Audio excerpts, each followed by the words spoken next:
ورحمة الله وبركاته. إن الحمد لله نحمده ونستعينه ونستغفره ونتوب إليه ونعوذ بالله من شرور أنفسنا وسيئات أعمالنا.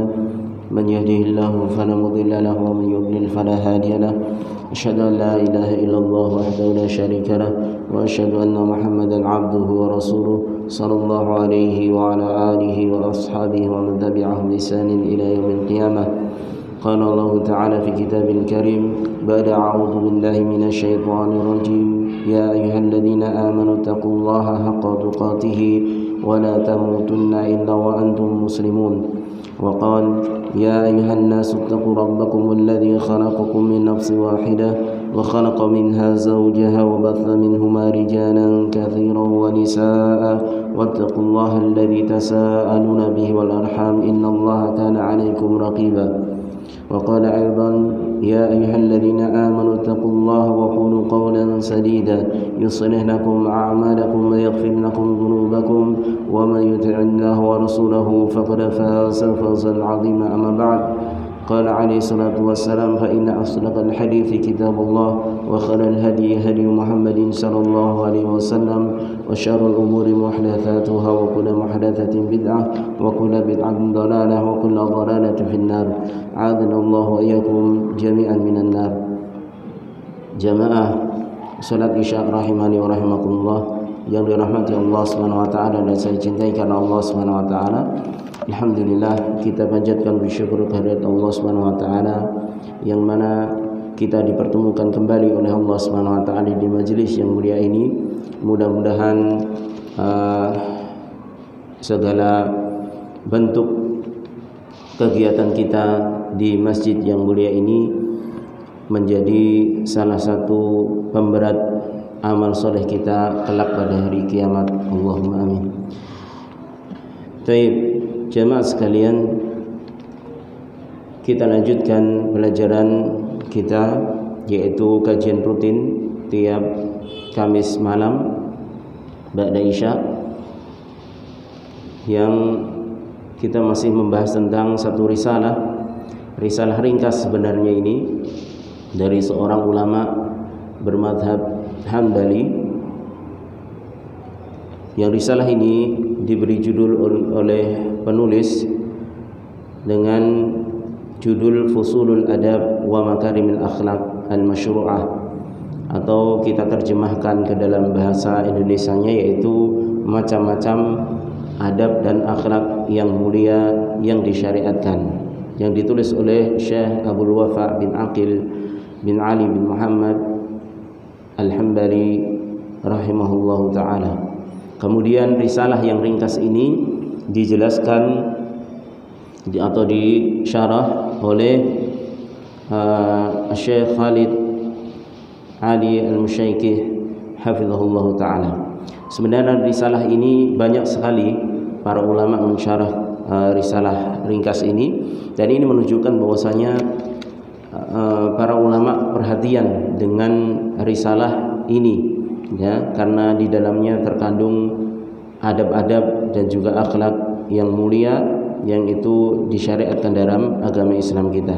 Dan tentunya masalah akhlak ini bukan masalah yang remeh, akan tapi masalah yang penting, ya, bahkan di antara yang paling banyak memasukkan seorang ke dalam surga yaitu akhlak yang mulia, tentunya setelah seorang itu bertauhid kepada Allah Subhanahu wa taala. Baik, pada pertemuan yang lalu kita masuk pada pembahasan atau fasal baru, yaitu tentang al-ghibah, ya, yang disebutkan mu'alif bahwasanya wal ghibatu haramun fi haqqi man lam yankashif bil ma'asi wal qaba'ih, ya, ghibah itu diharamkan pada hak seorang yang tidak menampakkan kemaksiatan atau kejelekan. Artinya ketika seorang itu, walaupun orang itu bermaksiat kepada Allah, selama maksiatnya, kejelekannya tidak ditampakkan di depan umum, maka menggibahinya itu haram, ya. menggibahinya itu haram. Maka mafhum mukhalafahnya di sini adalah ketika seorang itu menampakkan maksiat terang-terangan, maka boleh dighibahi atau dirasani, ya, bahasa Jawanya dirasani, ya, diomongkan tentang kejelekannya. Dan ghibah ini telah sepakat bahwasanya ghibah ini haram hukumnya menurut Al-Quran maupun Sunnah dan juga ijma' para ulama, ya, karena ini dinaskan langsung di dalam Al-Quran dalam surah Al-Hujurat ayat ke-12, di mana Allah Subhanahu wa taala telah menyatakan wala yaghtab ba'dukum ba'dha ayuhibbu ahadukum ay ya'kula lahma akhihi maitan fakarihtumuh wattaqullaha innallaha tawwabur rahim, ya. Dan janganlah sebagian kalian menggibahi sebagian yang lainnya. Apakah kalian suka, yaitu memakan daging dari saudara kalian sendiri yang sudah mati?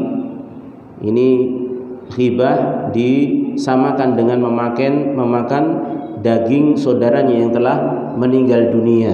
Ini menunjukkan bahwasanya ghibah itu dilakukan di belakang orang yang dighibahi, artinya bukan di depan, ya, tanpa sepengetahuan. Makanya namanya ghibah, ya. Ini bentuk lain dari ghaibah, artinya fi dhahril ghaib, yaitu yang ketika dilakukan pembicaraan tersebut terhadap saudaranya yang berkaitan dengan saudaranya itu tanpa sepengetahuannya. Ini diibaratkan mayit yang dimakan dagingnya, maka si mayit diam saja karena dia telah menjadi orang yang tidak bernyawa, artinya tidak bisa melakukan apa-apa lagi. Ini ibarat yang sangat jelek. Makanya Allah Subhanahu wa taala menyatakan fakarihtumu, niscaya kalian akan benci ketika makan daging bangkai saudara kalian sendiri. Itu akan membuat kalian jijik, membuat kalian tidak suka, ya. Maka fattaqullah, maka bertakwalah, takutlah kepada Allah Subhanahu wa taala. Innallaha tawwabur rahim, sungguhnya Allah Maha menerima taubat lagi Maha penyayang, ya. Artinya ghibah ini bisa terhapus dosanya karena Allah tetap mengatakan innallaha tawwabur rahim dalam menutup ayat tersebut, ya, menunjukkan seberat apapun dosa pasti ada jalan untuk bertobat padanya. Baik. Kemudian kemarin juga muallif menyebutkan tentang satu hadis, akan tapi tidak disebutkan sanadnya, dan juga pensyarah risalah ini Syekh Khalid Ali Al-Musyaiqih hafizahullah taala juga tidak menyinggung hadis tersebut, ya. Dan kemarin saya cari tentang hadis tersebut yang berbunyi qulu fil fasiki ma fihi yahdharun nas, ya. Katakanlah sesuatu terhadap orang yang fasik, orang yang menampakkan kemaksiatan, ma fihi, yang berkaitan dengan kefasikannya tersebut, agar supaya manusia berhati-hati darinya. Akan tapi hadis ini, ya, saya temukan lafadznya adalah atarghabuna an dzikril fajir, ya. Apakah kalian tidak suka menyebutkan tentang orang fajir, orang yang berbuat dosa, ya. Udkuruhu bima fihi yahdaruhun nas, ya. Sebutkanlah tentang orang fajir tersebut agar supaya manusia berhati-hati dengannya. Akan tapi hadis ini kebanyakan para ulama mengatakan hadisnya dhaif jiddan. Bahkan Syekh Albani dalam silsilah al-hadits ad-dhaifah itu menyatakan maudhu, ya, hadisnya palsu karena ada perawi yang dituduh pendusta, kadzab, yang bernama Hani bin Hani, ya. Ini perawi pendusta. Dan Syekhul Islam Ibnu Taimiyah menyebutkan bahwasannya kalimat tersebut adalah sebenarnya bukan hadis Nabi tapi ucapan seorang ulama Al-Hasan Al-Basri rahimahullahu taala, ya.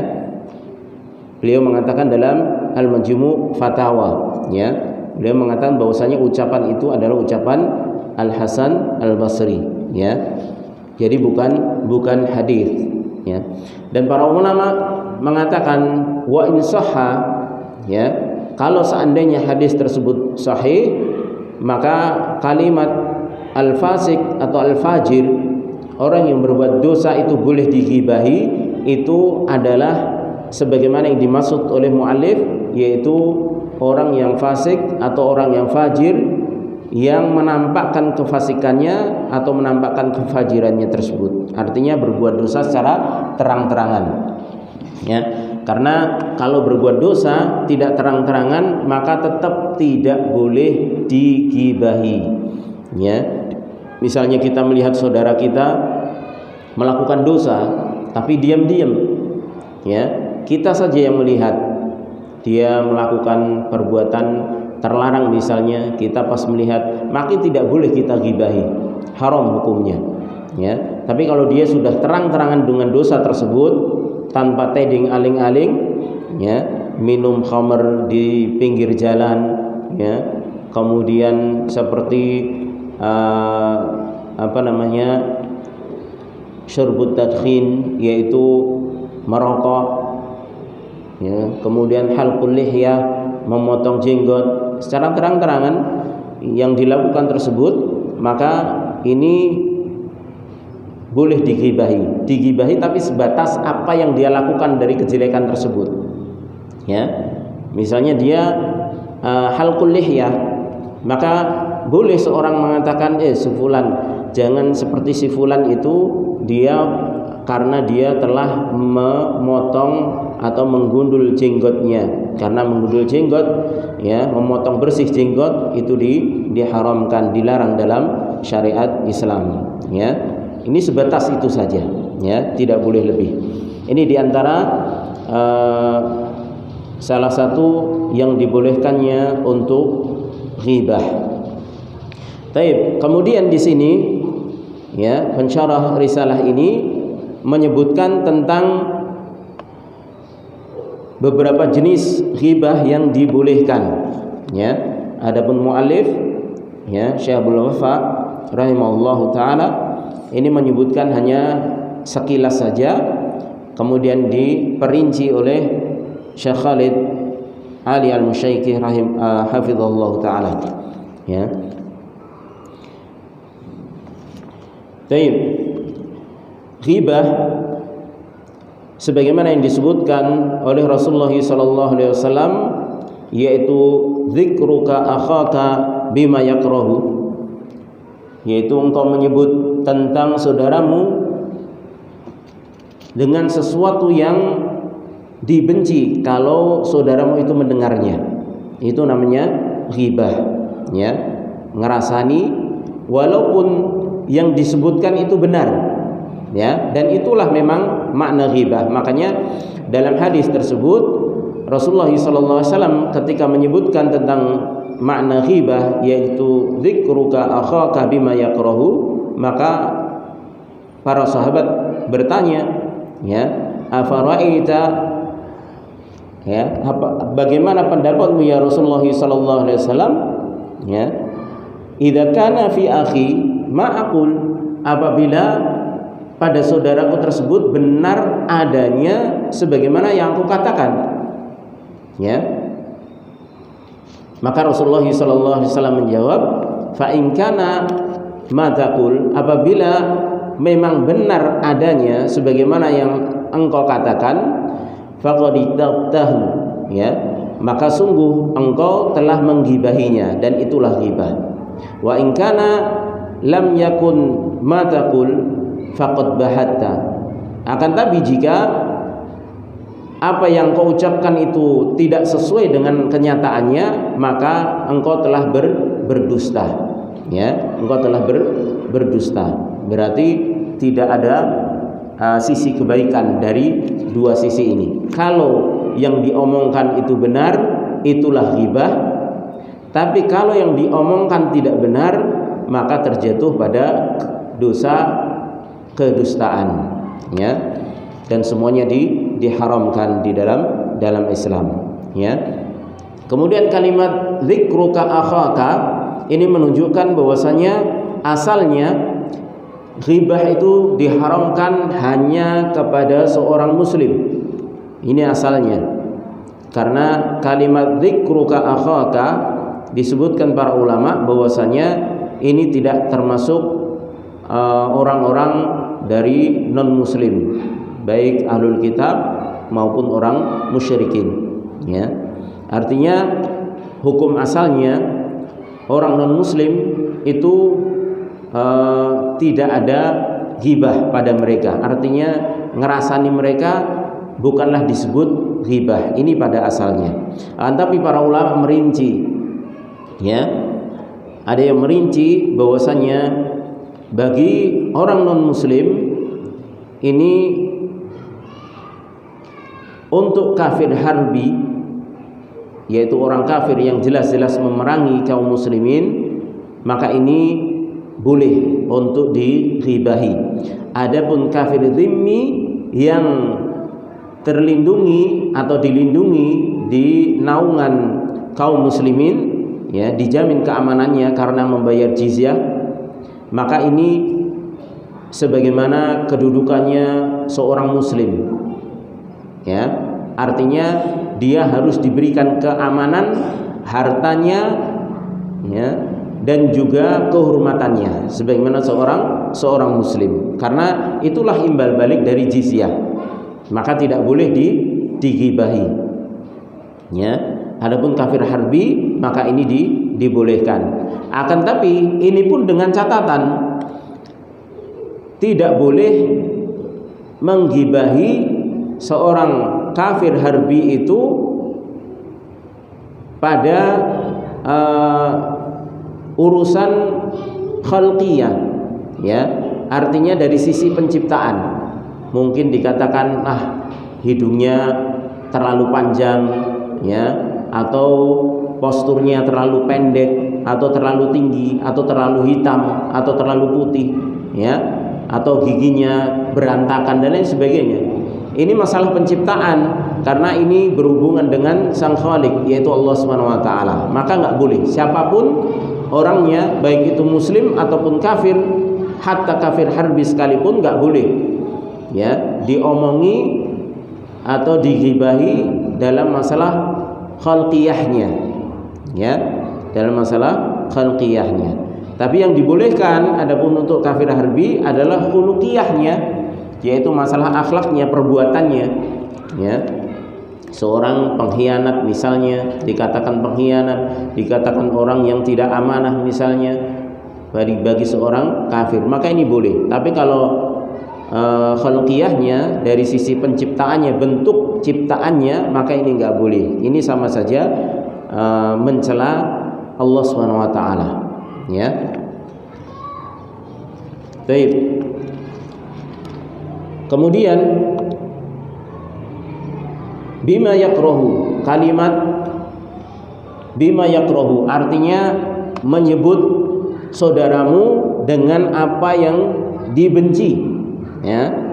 Maka ini mengeluarkan dari sesuatu yang kalau kita sebut saudara kita justru senang, maka ini tidak disebut ghibah. Jadi misalnya kita omongkan saudara kita, ya, dengan menyebutkan keutamaan-keutamaannya, ya, kita puji, ya, dia seorang dermawan, dia seorang yang masya Allah, ya, orang yang rajin, orang yang amanah, ya. Tentunya ini kalau didengar saudara kita, senang saudara kita, maka ini tidak termasuk ghibah. Makanya di antara nanti dijelaskan bahwasanya di antara bentuk taubat dari ghibah salah satunya yaitu melakukan sebaliknya. Kalau ghibah itu menyebutkan hal-hal yang dibenci oleh saudara kita kalau didengar, maka di antara bentuk tobatnya yaitu kita menyebutkan di tempat-tempat di mana kita dulunya ghibah itu kita sebutkan keutamaan-keutamaannya, kebaikan-kebaikannya, ya. Sehingga imbang, ya. Itu sebagai di antara bentuk taubat dan juga tebusan untuk saudara kita yang telah kita ghibahi tersebut. Baik, kemudian kita masuk pada pembahasan ghibah yang dikecualikan. Akan tapi di sini perlu diingat bahwasanya yang namanya ghibah itu asalnya haram. Adapun pengecualian ini adalah sesuatu yang dikecualikan, dan ini bukanlah hukum asal, ya. Artinya kalau memang pengecualian ini itu bisa dihindari, maka dihindari, ya. Ini dilakukan memang dalam keadaan darurat, yaitu keadaan yang sangat diperlukan, ya. Taib al-mawdi'ul awal, yang pertama, idza kana fi babin nasihah. Ghibah yang dibolehkan adalah apabila masuk padanya pembahasan atau bab nasihat, ya, bima'na annahu dzakara ma fihi likai yahdhara syakhsan, yaitu dia menyebutkan apa yang ada pada saudaranya tersebut agar supaya dia bisa menghindar atau berhati-hati pada orang tersebut, orang yang disebutkan tentang kejelekannya tersebut.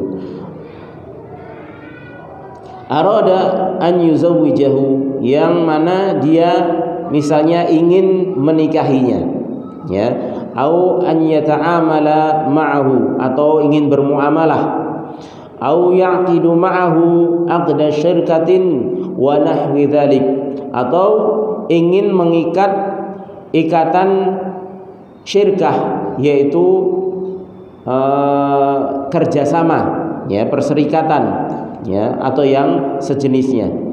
Jadi kalau ada orang misalnya datang kemudian minta nasihat, ya, berkaitan dengan orang lain yang dia ingin, mungkin dia ingin nikah, ya, atau dia ingin kerjasama dalam masalah muamalah perdagangan, ya, ingin berserikat, ya, dalam masalah muamalah, ya, dan lain sebagainya, maka kita nasihati selama kita mengetahui, oh si fulan ini seperti ini, ya, kamu jangan nikah sama dia karena dia ini orangnya misalnya suka mukul, ya, dan lain sebagainya dari kekurangannya, ya. Atau menyebutkan ketika orang tersebut meminta nasihat karena ingin berserikat dalam perdagangan, katakan kalau dia dikasih amanah kurang amanah, ya, dikarenakan hasil pengalaman saya sendiri, misalnya seperti itu, saya pernah bermuamalah demikian dan demikian, ya, maka itu boleh dikatakan.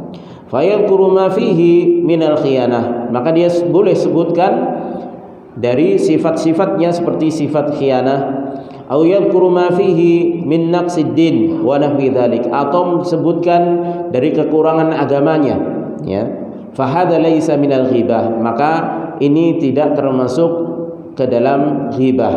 Wa yadulu lidzalika, ya, dan itu ditunjukkan hadis Abi Ruqayyah Tamim Ad-Dari anna Nabiy sallallahu alaihi wasallam qala ad-dinun nasihah, ya. Ini ditunjukkan pada sebuah hadis yang diriwayatkan oleh seorang sahabat, ya, Abu Ruqayyah Tamim Ad-Dari, bahwasanya Nabi alaihi salatu wasallam bersabda, ad-dinun nasihah, agama ini adalah nasihat. Qulna liman, kami katakan untuk siapa ya Rasulullah? Qala lillahi wa li kitabihi wa li rasulihi wa li a'immatil muslimina wa ammatihim. Hadis diriwayatkan oleh Imam Muslim.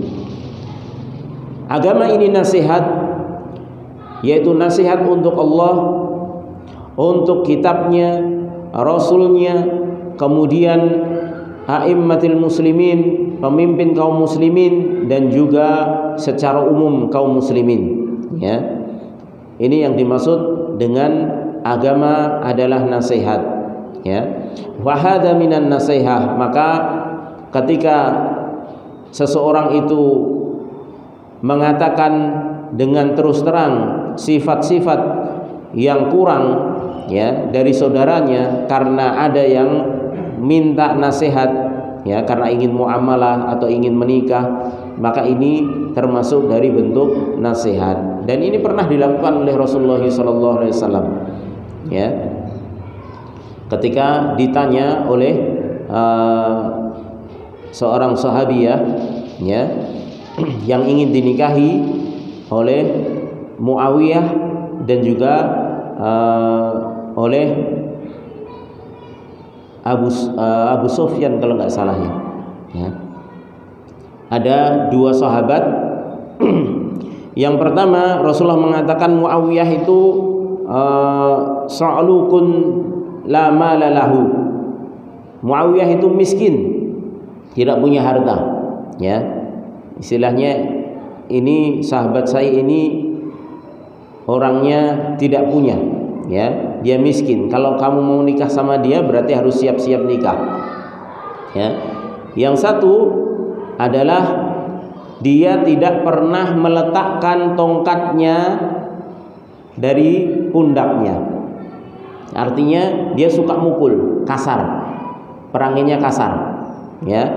Ini disebutkan sahabat Nabi dan disebutkan oleh Nabi SAW sendiri, ya, sifatnya memang demikian. Kemudian Nabi menasihatkan untuk menikah dengan Usamah, ya. Juga pernah Nabi ditanya oleh istrinya Abu Sufyan, ya. Bahkan istrinya mengatakan, ya Rasulullah, Abu Sufyan ini orang yang bakhil, orang yang pelit. Bagaimana kalau aku mengambilnya atau mengambil hartanya untuk kebutuhan aku dan anak-anakku, ya. Ini menyebutkan tentang kejelekan orang dalam rangka meminta nasihat atau memberikan nasihat. Walakin hal kullu aibin yuhadzaru minhu aula. Akan tapi apakah setiap aib itu diperingatkan darinya atau tidak? Hadza la yakhlu min amrayn. Maka pembahasan ini tidak lepas dari dua permasalahan. Al-awwal, yang pertama, an yastansihaka, yakni an yatluba minka an-nasihata wal musyawarata fatubayyinu lahu. Yang pertama, kalau seseorang itu minta nasihat kepadamu, artinya meminta kepadamu nasihat, minta musyawarah, pertimbangan, maka jelaskan padanya kalau ini diminta. Wathani, yang kedua, an la yastansihaka wa innama ta'lamu annahu yuridu fulanan. Yang kondisi kedua, yaitu ia tidak minta nasihat kepadamu, akan tapi kamu tahu bahwasanya dia ini menginginkan fulan, ya, yuridu an yuzawwijahu, ingin menikahkan fulan, mungkin dengan anaknya, ya, dinikahkan, au yuridu an yu'amilahu, atau ingin bermuamalah dengannya, au yuridu an ya'mala ma'ahu syirkatan, atau ingin bekerja sama dalam masalah muamalah perdagangan. Fa anta tubayyinu lahu ma yakunu naqsan fi hadzal amr, ya, wa fi hadzal aqd. Maka kalau demikian, engkau jelaskan padanya apa yang menjadi kekurangan dalam masalah itu yang berkaitan dengan masalah tersebut dan yang berkaitan dengan masalah akad tersebut, ya. Kalau masalah akad mungkin kalau dia nggak amanah, ya katakan dia tidak amanah, ya. Jadi kondisi kedua, tidak minta nasihat, tapi kita tahu ya, teman kita tersebut kok ingin proses sama si fulan, ya, kok si fulan mau dijadikan mantunya, padahal kita tahu si fulan ini sifatnya demikian kurang, istilahnya ada aibnya, ya. Atau kita tahu teman kita kok mau kerjasama dagang dengan si fulan, padahal kita tahu si fulan ini nggak amanah, ya. Atau kita tahu kok ini teman kita ini mau menghutangi si fulan, padahal kita sendiri sudah pernah menghutangi nggak disaur, ya. Atau bahkan banyak kejadian, ya, yang kita tahu sendiri kalau si fulan ini dihutangi nggak pernah bayar, ya, maka diingatkan walaupun nggak minta nasihat sama kita, ya, walaupun nggak minta nasihat sama kita, tapi kita tahu kalau teman kita yang satunya ini ingin menjalin hubungan dengan si fulan tadi, ya. Maka ini boleh dikatakan, ya, sesuai dengan kebutuhannya. Faqad yakunu 'indahu naqsu dinin aw su'i akhlaqin, ya.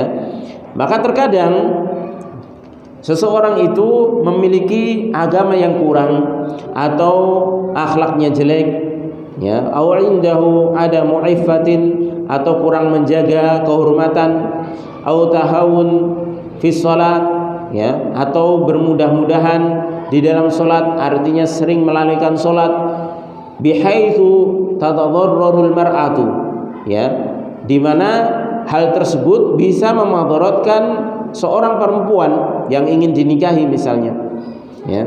Salatnya bolong-bolong kok mau menikahi akhwat yang sudah ngaji, ya, akhwat yang sudah cadaran, yang terkenal sudah istiqomah, ya. Maka kalau kita tahu, maka kita ingatkan, ya. Atau misalnya ini akhwat ini sudah dilamar, tidak tahu ternyata yang lamar orangnya naksul akal, ya, agak majnun, ya. Dan saya pernah ini, ya, saya pernah membatalkan akad semacam ini, ya. Padahal sudah diterima, hari sudah disiapkan, sudah ditentukan. Qadarullah, ya, ikhwannya nemui saya, ternyata akalnya kurang, ya, orang stres, ya, depresi, ya. Maka saya datang ke orang tua akhwat, saya jelaskan kalau mau istilahnya meneruskan ya monggo, ya, istilahnya resikonya seperti ini, ya, tahu sendirilah istilahnya. Tapi memang tidak 100%, ya, istilahnya depresinya enggak 100%. Ya, akhirnya setelah saya katakan, kemudian keluarga si akhwat ya sudah batalkan, ya. Baik, karena enggak siap, ya, menerima menanggung resikonya, ya. Baik. Jadi kalau itu bermadarat bagi seorang wanita, maka itu kalau berkaitan dengan azwaj, yaitu pernikahan, maka itu hendaknya diterangkan dengan sejujurnya yang berkaitan dengan itu, ya. Selain itu nggak boleh. Selain itu nanti masuknya ghibah, ya. Kalau memang kekurangannya yang kita tahu itu adalah orangnya suka sholat, istilahnya meremehkan sholat, ya, atau kadang dia nggak sholat misalnya seperti itu, maka sebatas itu saja, nggak usah meremehkan kemana-mana. Engko gek yo ngene kayak akhirnya itu terus diilzamkan sendiri, maka ini nggak boleh, ya. Baik. Au yakunu 'indahu ma yadhurrul mar'ata min muskirin, atau orang tersebut, ya, mempunyai sifat yang bisa memadaratkan wanita tersebut. Seperti apa? Muskir, pemabuk, ya. Jelas kalau pemabuk nikah, ya, sama seorang akhwat yang sudah ngaji apalagi ya, maka ini bisa memudaratkan ya. Wa nahwi dzalik, dan yang sejenisnya. Fa idza kana lam yantasih ya, maka apabila dia tidak meminta nasihat kepadamu, fa hadza la ba'sa an tansahaka ya, maka la ba'sa, tidak mengapa, an tansahalahu bihaitsu tuhadziru ma fihi mimma yakunu dararan 'alal mar'ah, maka tidak mengapa engkau kasih nasihat kepadanya agar supaya engkau bisa memperingatkan dari apa-apa yang bisa memudaratkan bagi wanita tersebut. Jadi mungkin bapaknya ya, tahu kita gelagatnya, bapaknya kok katanya mau menikahkan anaknya dengan si fulan ini, padahal si fulan ini kita tahu sifatnya seperti ini ya, dan itu bisa memudaratkan istrinya nanti ya. Maka kita katakan kepada bapaknya ya, agar mempertimbangkan lagi ya. Amma idza kana al-amru kasairid dzunub fa hadza la yushra' an tadhkuraha illa idza istansahaka. Akan tapi kalau perkaranya itu seperti dosa-dosa yang lainnya yang tidak memudaratkan ya, maka tidak disyariatkan untuk engkau sebutkan kecuali kalau dia minta nasihat ya. Jadi tidak semua dosa itu bermudarat pada orang lain ya. Kalau mudaratnya itu langsung, kalau dosa itu memiliki dampak mudarat dengan orang lain atau orang yang ingin dia bermuamalah dengannya, seperti orang yang enggak amanah, itu kan bermudarat kalau terjadi akad perjanjian kerjasama, ini mudarat ya. Tapi kalau orang yang amanah dari sisi harta, itu kalau ingin menikahi wanita, ini nggak ada hubungannya ya, nggak ada hubungannya ini ya, karena amanah ini biasanya dia berkaitan dengan harta kalau dia muamalah dengan orang lain. Tapi kalau nikah dengan seorang wanita, taruhlah dia nggak amanah dari sisi harta, ini masih bisa, nggak ada masalah ya, karena ini nggak bermudarat langsung ya. Tapi kalau dia nanti mau bekerja sama dalam hal pekerjaan, maka ini diperingatkan walaupun tidak minta nasihat. Tapi kalau dia ingin nikahi seorang wanita, kalau tidak dimintai nasihat, maka jangan tunjukkan, jangan bilang kalau ini orangnya nggak amanah, kalau kerja sama orang lain saja khianat dan lain sebagainya. Ini nggak ada hubungannya ya, ini nggak langsung istilahnya. Jadi bisa jadi satu aib itu ya, ketika dihubungkan dengan muamalah, satu muamalah itu berhubungan, tapi dengan muamalah yang lainnya tidak berhubungan ya. Bisa difahami ya, seperti khianat tadi ya, tidak amanah tadi. Bisa jadi kalau dia berkaitan dengan muamalah, berkaitan dengan syarikat ya, misalnya kerjasama berdagang atau hutang piutang ya, ini mungkin berefek ya sifat khianatnya ya. Tapi kalau menikahi wanita, ini mungkin nggak berefek ya, tidak berefek, artinya secara langsung itu nggak berefek ya. Maka kalau tidak berefek ya jangan disebutkan kecuali kalau dia minta nasihat ya, kecuali kalau minta nasihat. Ini kondisi yang pertama, yaitu boleh menggibahi seseorang ya dalam rangka nasihat, dan itu sudah tidak dinamakan lagi dengan ghibah ya. Kemudian al-mawdhi' ats-tsani ya, jenis yang kedua at-tadhallum ya, at-tadhallum.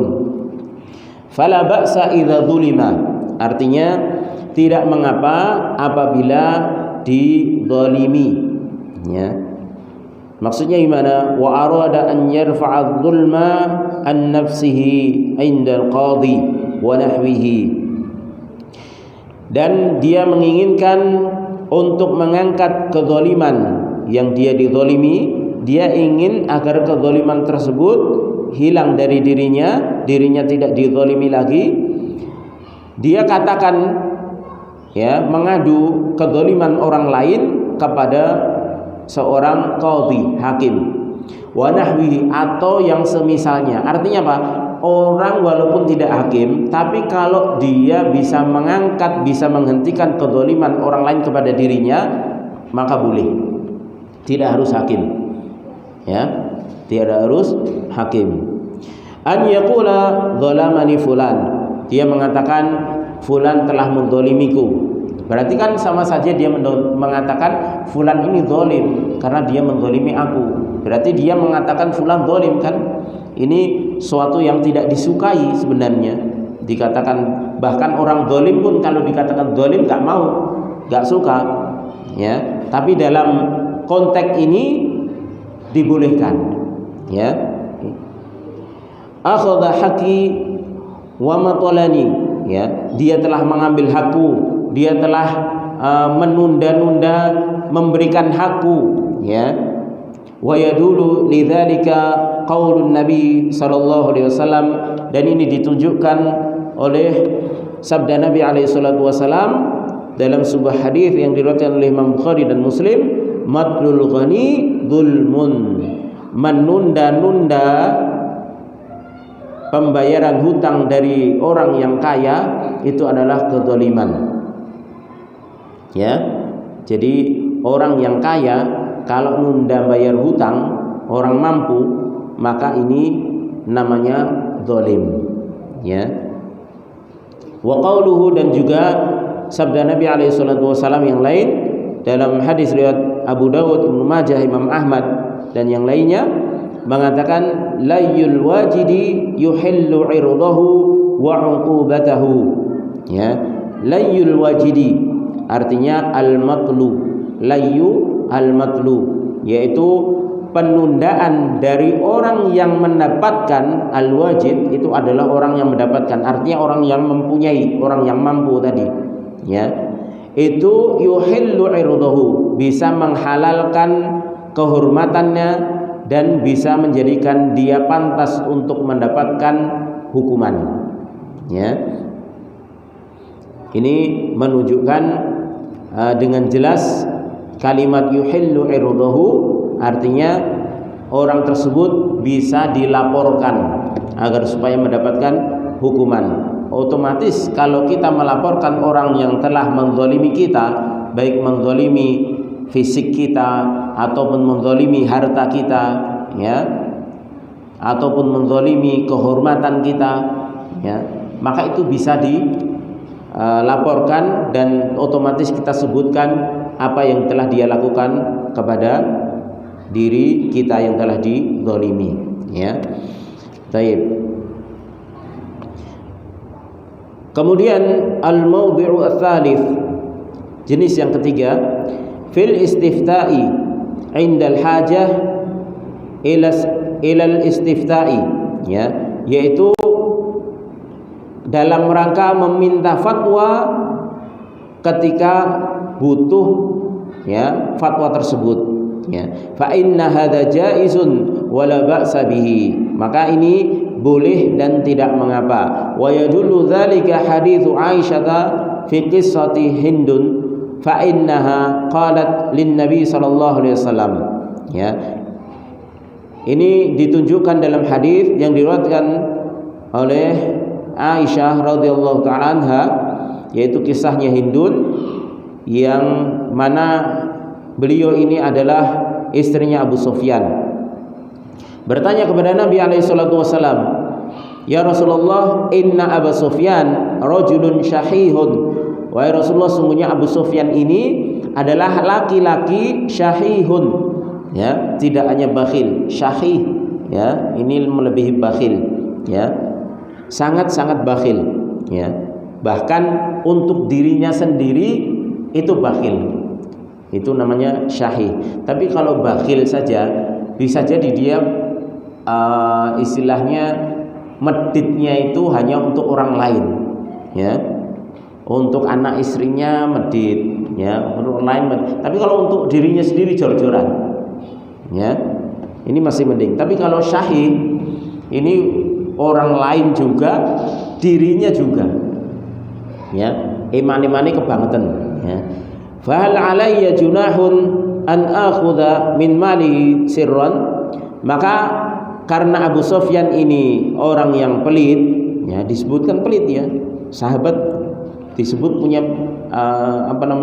sifat pelit ya. Ini kan sifat yang jelek, tapi ini dalam rangka minta fatwa kepada Nabi alaihi salatu wasallam, ya. Dan Nabi menanggapinya enggak ojo gibah iki jenenge, enggak, ya, tapi justru Nabi memberikan solusi, ya, dan membenarkan hal tersebut karena itu dibolehkan. Tapi kalau tidak dibolehkan pasti Nabi langsung melarangnya, ya. Maka Hindun mengatakan Abu Sufyan itu adalah orang yang pelit. Apakah aku berdosa kalau aku ngambil hartanya secara diam-diam, ya, untuk kebutuhanku dan anakku? Qala, maka Rasulullah SAW bersabda, menjawab pertanyaan tersebut sekaligus memberikan solusi dan fatwanya, khudhi anti wa banuki ma yakfiki bil ma'ruf. Ambillah untukmu dan untuk anak-anakmu apa yang bisa mencukupimu dengan cara yang baik, artinya secukupnya, ya, secukupnya. Ya, nek butuhe beras, ya, sedina sekilo, ya tuku sekilo karo janganan karo lawuh. Aja kok butuhe beras jangan njukuke 200.000. Ya, liyane dienggo tuku gincu. Ah iki wis sudah di luar batasan syariat yang dibolehkan, ya.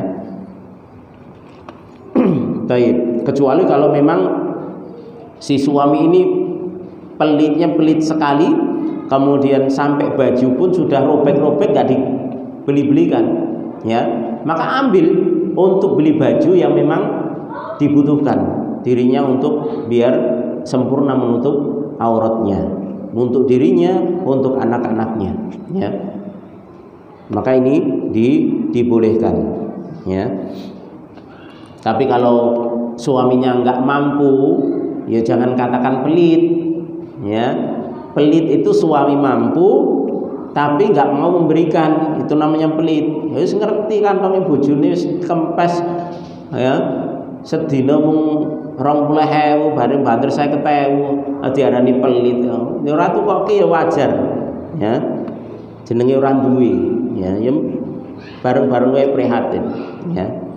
Nek kelambine suwek ya wis dondomi wae sik, ya. Sabar, ya. Baik.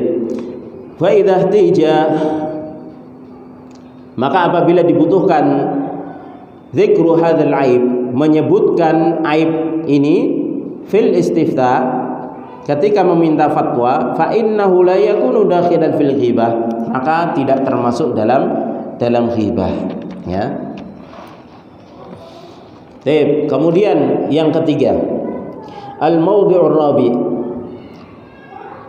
idza jahara bil ma'siyah, apabila seseorang itu menampakkan kemaksiatan, fa innahu idza jahara bil ma'siyah fa innahu asqata haqqahu, apabila seorang itu menampakkan kemaksiatan maka sesungguhnya dia telah menjatuhkan haknya, ya, artinya dia tidak punya hak lagi untuk mempertahankan kehormatannya telah dijatuhkan sendiri. Wala hurmatalahu, dia tidak punya kehormatan lagi, tidak punya kemuliaan lagi. Liqaulihi sallallahu alaihi wasallam, ini sebagaimana sabda Nabi alaihi salatu wasallam, kullu ummati mu'afa illal mujahirin, ya, setiap umatku itu diampuni kecuali orang yang terang-terangan melakukan kejelekan, ya. Hadis ini diriwayatkan oleh Imam Bukhari dan Muslim, ya.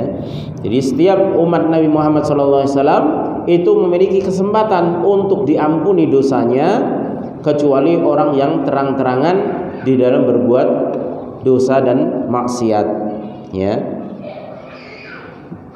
Wal mujahiru huwa alladhi abana aibahu linnas, Al-mujahir adalah orang yang menampakkan aibnya secara terang-terangan tanpa tedeng aling-aling linnas kepada manusia, ya, wis ora isin meneh, ya.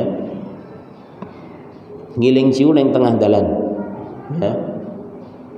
Dan ini pernah saya lihat, ya, di pasar itu orang itu bawa ciu, ya, sambil belanja itu. Dan itu diminum biasa, ya. Ini namanya mujahir, itu seperti itu, ya. Kalau saya tahu namanya tak sebutkan namanya, tapi karena saya nggak tahu namanya, ya. Itu tiap hari, ya, tiap hari, ya. Selama saya sudah sekitar 15 tahunan berkecimpung di pasar itu, ya seperti itu, ya. Fa idza kana mathalan yahliku lihyatahu, ya. Seperti misalnya seorang itu mencukur habis jenggotnya, ya. Karena ini ulama sepakat kalau mencukur habis jenggot, ya, itu termasuk dosa besar, ya, mencukur habis sudah, ya. Yang ulama berselisih itu adalah ketika jenggot itu panjang kemudian digenggam, kemudian dipotong di bawah genggaman, ya. Kalau kita lihat orang memotong jenggotnya, artinya memendekkan jenggotnya, maka nggak boleh ini digibahi, ya, nggak boleh, ya. Tapi kalau mencukur bersih, nah maka kita kasih tahu orang aja kowe pakai jenggot resik, ya, nggak boleh kayak gitu, itu nggak ada masalah, ya, boleh dikatakan seperti itu, ya, walaupun itu ngerasani, ya, tapi karena dia sendiri yang menampakkan perbuatan dosa tersebut. Au yudakhinu mujaharatan, atau dia ngerokok, ya, terang-terangan, ya. Tapi kalau ngerokoknya nggak terang-terangan, nggak boleh, ya, untuk dirasani atau disebarkan aibnya, nggak boleh. Karena ada, ya, orang karena sudah divonis dokter sakit paru-paru atau jantung, nggak boleh merokok, ya. Ya, sudah kelihatan masyarakat sudah tahu dia berhenti merokok, ya. Kemudian dia ngerokok diem-diem ternyata, ya. Kalau lihat orang disembunyikan, ya, kayaknya nggak ngerokok atau dimatikan, nanti orang nggak lihat disumet meneh, ya, kayak gitu, ya. Maka ketika seperti ini kondisinya, dia tidak menampakkan secara terang-terangan, maka ketika kita satu saat lihat dia, ya, karena mungkin dia lalai dari pandangan kita lihat, maka kita nggak boleh menyebarkan aib tersebut, ya, karena dia melakukan hal tersebut secara sembunyi-sembunyi, ya. Tapi kita boleh menasihatinya dengan empat mata, artinya diam-diam kita nasihati, ya. Tsumma qultu, kemudian ketika melihat hal seperti itu, tsumma qulta, kemudian kau katakan fulanun yudakhilu amaman nas, ya. Fulan dulu tukang rokok, ya. Nah, itu kita katakan di depan manusia nggak apa-apa, ya. Aja kaya fulan kae lho, ae tukang rokok ae. Ya. Aja ditiru, rokok yo ora apik misalnya. Itu enggak apa-apa kita katakan seperti itu. Walaupun itu aibnya, tapi aib yang berkaitan dengan itu saja, ya. Tidak boleh meremen, ya. Jadi karena asalnya ghibah ini dosa besar dan ini akibatnya sangat mengerikan, ya. Makanya walaupun ini dikecualikan tetap harus hati-hati.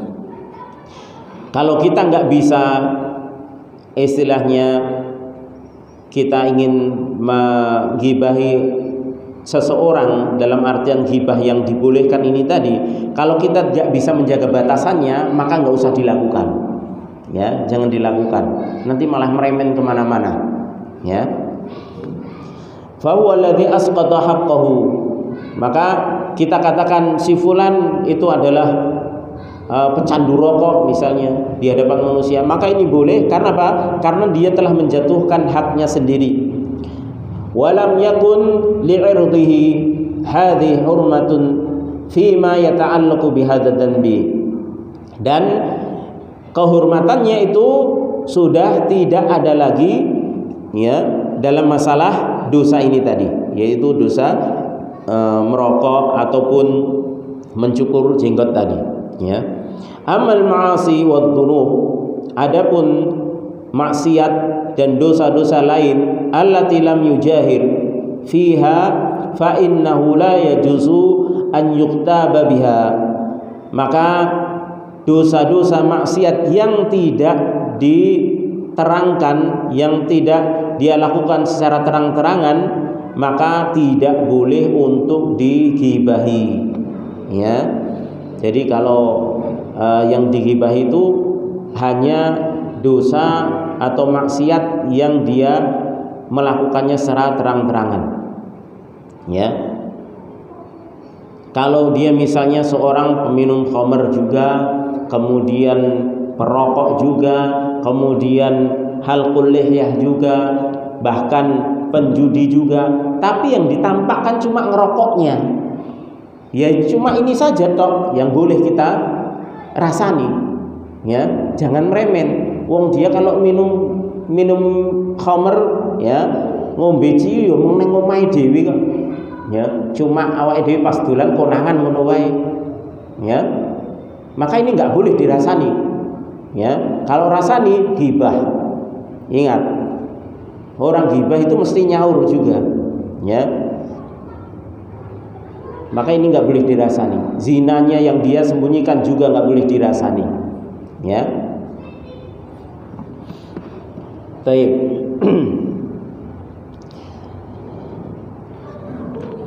Kemudian yang kelima, al-mawdi'ul khamis, idza kana la yu'rafu illa bihadzal wasfi.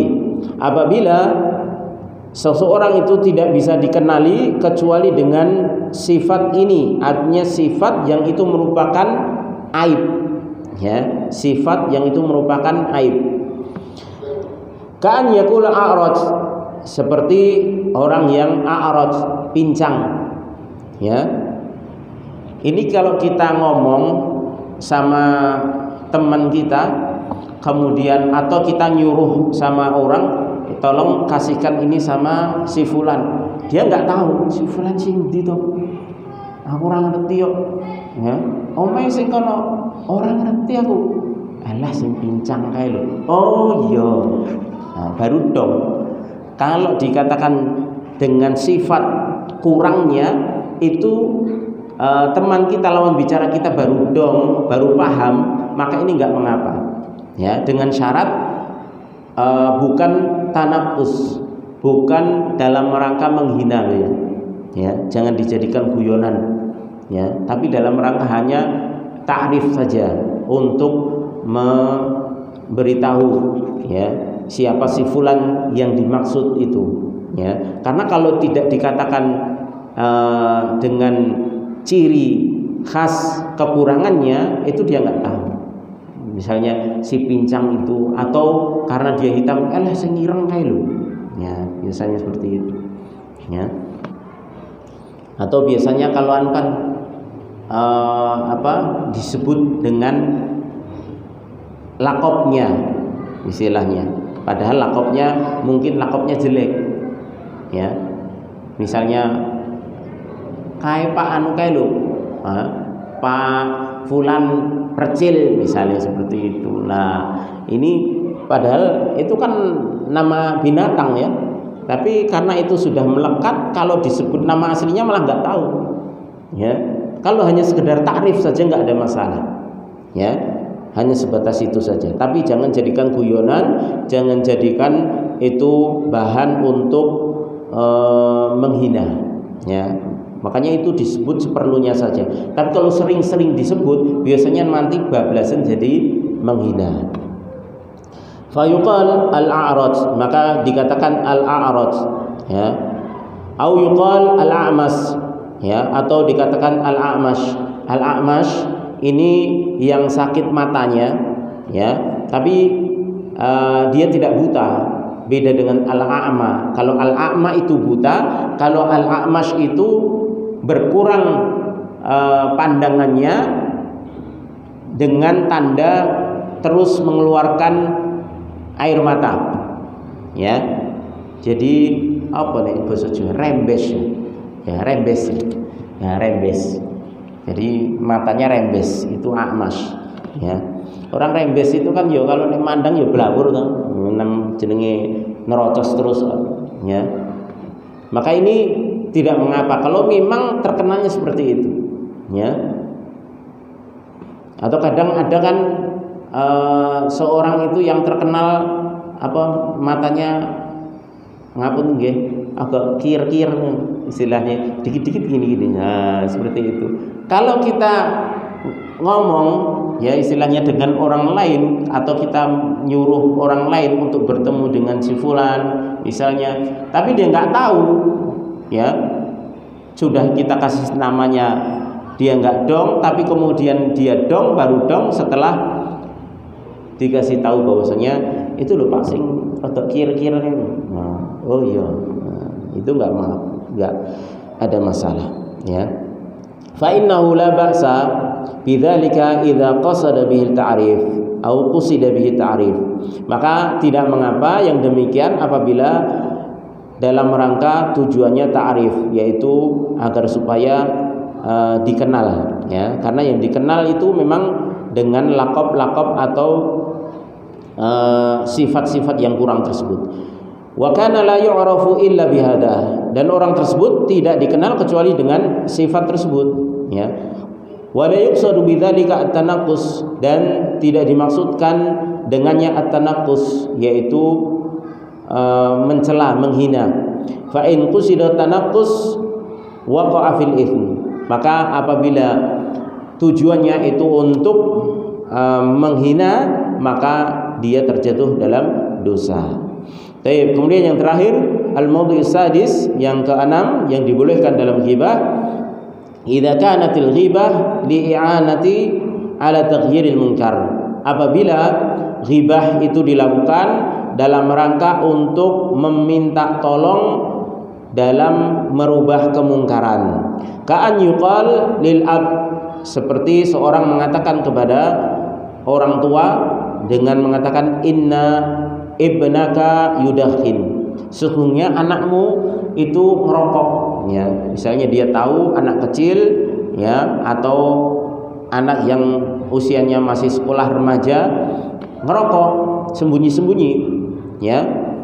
Ini kan kemungkaran, ya, kemungkaran. Kita nggak boleh menggibahinya dengan orang lain, tapi kalau kita gibahinya dengan orang tuanya dalam rangka orang tuanya itu bisa merubah anaknya, ya, menasihati anaknya agar supaya tidak merokok, maka ini boleh, ya.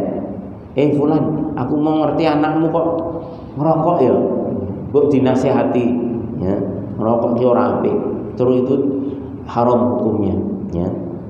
Maka bisa jadi dengan informasi dari kita tersebut, walaupun kita menyebutkan aib anaknya, tapi bisa jadi ayahnya tersebut justru berterima kasih karena bisa mendidik anaknya dengan baik. Likai yughayyiru atau yughayyira hadzal munkar, agar supaya seorang ayah tersebut bisa merubah kemungkaran. Au innahu la yusalli, atau dia katakan anakmu itu enggak sholat, ya, atau innahu mutahawwinun fi sholatil jamaah, dia itu menggampangkan dalam sholat jamaah, ya, atau main-main, ya, anakmu itu gojek wae nek sholat jamaah misalnya seperti itu, ya. Maka ini aib yang boleh dikatakan kepada orang tuanya dalam rangka taghyirul munkar, au annahu fa'ala kadza wa kadza, ya. Wa hadza yadullu lahu umumu adillatil amri bil ma'ruf wa nahyi 'anil munkar, dan ini dalilnya adalah keumuman di dalam perintah amar ma'ruf nahi munkar, ya. Dan ini tidak terbatas pada orang tua saja, bisa jadi kita laporkan kepada pihak yang berwajib. Ini juga boleh manakala memang itu kewenangannya pihak yang berwajib. Misalnya kita laporkan perjudian, walaupun perjudian itu sembunyi-sembunyi, ya, atau orang yang minum khamr sembunyi-sembunyi, ya, kita tahu, bukan kita gibahi di tengah-tengah masyarakat, enggak, tapi kita langsung lapor ke pihak berwajib karena merekalah yang memiliki kewenangan. Sebagaimana ketika kita melihat seorang anak melakukan satu kemungkaran, kita katakan kepada orang tuanya, ya. Demikian juga ketika kita lihat satu kelompok masyarakat yang melakukan kemungkaran, walaupun itu dilakukan sembunyi-sembunyi, maka ketika kita ingin merubahnya, maka kita laporkan kepada pihak yang berwajib. Maka itu tidak mengapa kita sebutkan tentang aib yang perlu dirubah tersebut. Wallahu a'lam bishawab. Insyaallah kita lanjutkan pada pertemuan yang akan datang, yaitu nanti Kamis, kemudian Kamisnya lagi, karena Kamis depan insyaallah kita akan gunakan untuk tabligh akbar, ya, yaitu Ustaz Abdul Razak, ya, hafizahullah taala. Beliau alumni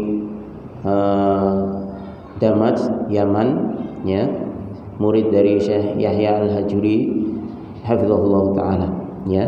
Insyaallah akan mengisi di sini nanti juga pada Isya seperti ini, ya, tanggal 19. Sekaligus ini saya umumkan dulu, ya.